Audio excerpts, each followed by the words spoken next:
আলমের পায়ের তলায় দেখে জালোর নাচন, রূপ দেখে দেয় বুক পেতে সে, যার হাতে মরণ বাঁচন দেখে জালোর নাচন।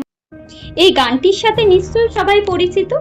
আচ্ছা, যদি বলি বাংলা ভাষায় শ্যামা সঙ্গীতকে ভয়ঙ্করী শক্তিরূপী এবং দেশমাতৃকার প্রতীক হিসেবে নতুন রূপে তুলে ধরেছিলেন একজন মুসলিম কবি, বিশ্বাস হবে?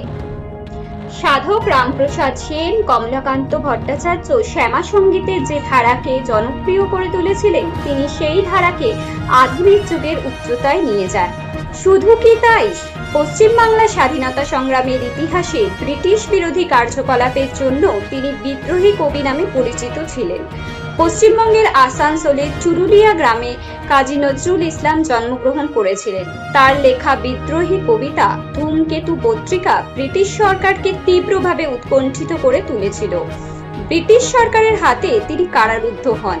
সেই সময় তিনি রাজবন্দির জবানবন্দি লেখেন। 1921 সালে ব্রিটিশ সরকার দেশবন্ধু চিত্তরঞ্জন দাসকে গ্রেপ্তার করে জেলে পাঠায়। তখন তার স্ত্রী বাসন্তী দেবী বাংলার কথা পত্রিকার দায়িত্ব নেন। তার অনুরোধে কাজী নজরুল ইসলাম লিখলেন, কারারই লৌহ কপাট, ভেঙে ফেল করড়ে লোপাট। গানের মধ্যে দিয়ে যুব সমাজকে তিনি জাতীয়তাবাদী চেতনায় উৎসাহ দিয়ে স্বাধীনতা সংগ্রামে আহ্বান জানালেন।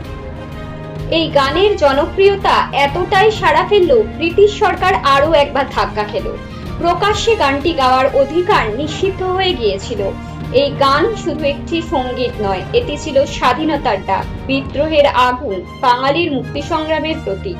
পরবর্তীকালে 1972 সালে বাংলাদেশ সরকার তাকে ঢাকায় আমন্ত্রণ জানায় এবং জাতীয় কবির মর্যাদা দেয়। শেষ জীবনে তিনি সেখানেই কাটান।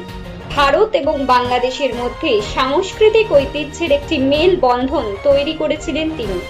আজ তার জন্মদিনে রইল বিশেষ সম্মান।